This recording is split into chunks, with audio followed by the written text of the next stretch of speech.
Hi, it's Brenda with Celestial Sound with another self-care tip. This one is important because addressing this can bring far more love and joy into your life when you're finding yourself stuck. This one is about forgiveness. Forgiveness. And you've probably already heard it, and that is that forgiveness frees the person who's doing the forgiving from ties to that person or situation that is presently in unforgiveness, that it frees you. I want to give you an illustration of the difference between forgiveness and unforgiveness in your being, okay? Do you remember Finding Nemo? And do you remember when all of the fish wanted to get out of that fish tank and they wanted to stop the flow of water through the aerating system?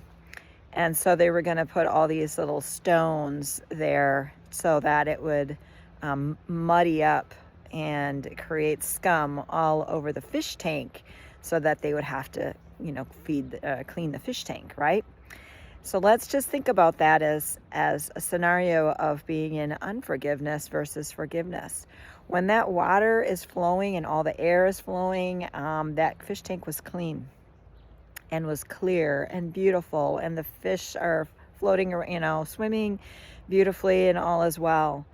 But those stones of unforgiveness, one after another, placed on the flow, eventually it stopped the flow, and we'll call it flow of energy, stopped the flow of water, flow of energy, and all that sudden that scum happened and stagnation happened and yuck happened.